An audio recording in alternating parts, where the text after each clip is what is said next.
la première. C'est la première forme de promotion que je fais pour le film. Donc, c'est pas... je suis pas éreinté ou j'en ai pas fait 70 avant. C'est la première fois, donc tout est très cool. Qu'est-ce qu'on te demande le plus souvent? C'est quoi les questions qui reviennent déjà et tu sais que tu vas avoir à répondre?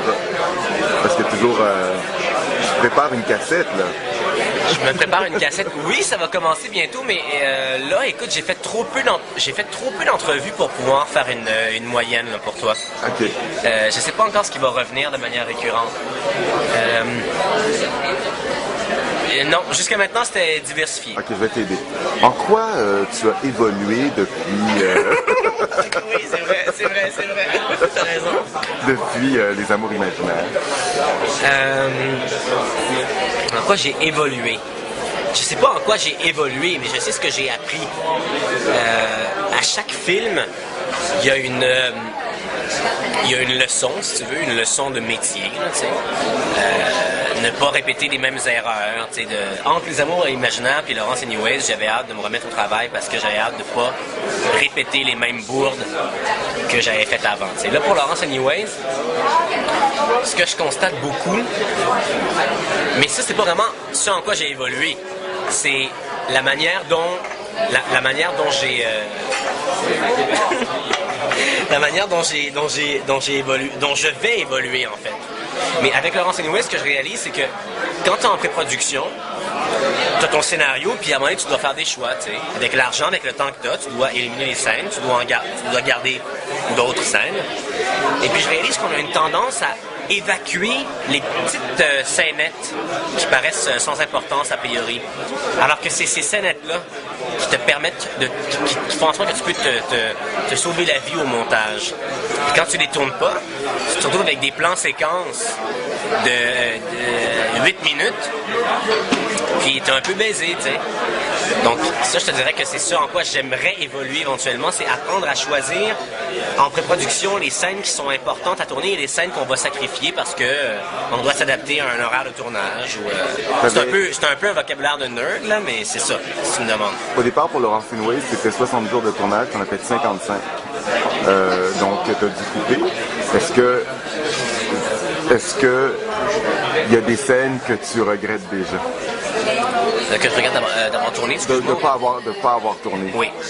Ouais. Oui. Une, notamment, qui semblait essentielle. Laquelle?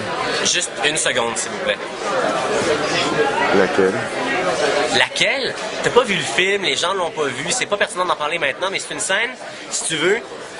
C'est que dans le film, à un moment donné, il y a un personnage qui se présente puis qu'on connaît pas, on sait pas d'où il sort, on sait pas. Puis il y avait une scène dans le scénario avant où on apprenait à connaître ce personnage-là.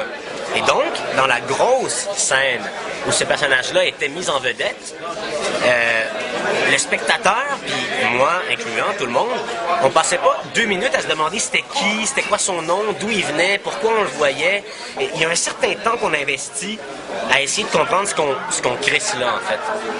On se dit, qu'est-ce que c'est, là, puis à un moment donné, bon, on laisse ça de côté, puis on comprend. Mais tu vois, si j'avais eu cette petite scène avant pour présenter le personnage, c'est abstrait, là, maintenant. Là, tu peux pas comprendre sans avoir vu le film, mais c'est ce genre de scène-là qu'on sacrifie très rapidement. T'as vu la bande-annonce? Extraordinaire. Merci. Qui donne vraiment envie. C'est ce que tu voulais. La bande-annonce, c'est fait pour donner envie. Donc, tu as pensé... C'est pas juste ce que je voulais, c'est ce que j'ai toujours voulu. Cette bande-annonce-là est dans ma tête depuis, je pense, les premières pages du scénario. Ah oui. Depuis que j'ai découvert la chanson qui joue sur la bande-annonce, qui est A New Error de Moderat. Un mot un peu compliqué en anglais, malheureusement. Je parle un bon anglais, mais là, A New Error. C'est comme le mot Rory. Ou Rory. Il y a un épisode de 30 Rock qui s'appelle The Rural Juror. Et Tina Fey est absolument incapable de prononcer ce mot, The Rural Juror. Enfin bon, voilà. On s'égare un peu, pardon. Donc la bande-annonce, c'est exactement ce que tu voulais. C'est ce que j'avais en tête depuis le début, puis là, tout à coup, elle existe, puis elle est exactement comme je l'avais imaginé, mais il y a 3 ans.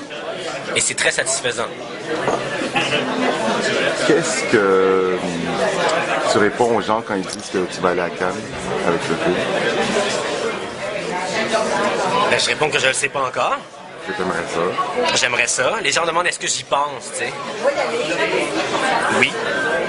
À chaque quart de seconde. Mais ça dépend pas de moi, malheureusement. Mais oui, ça dépend de moi, ça dépend du film. Est-ce que tu trouves que je parle proche de la caméra?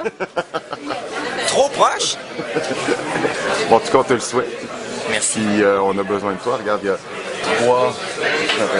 Oui, on a pris des libertés, là.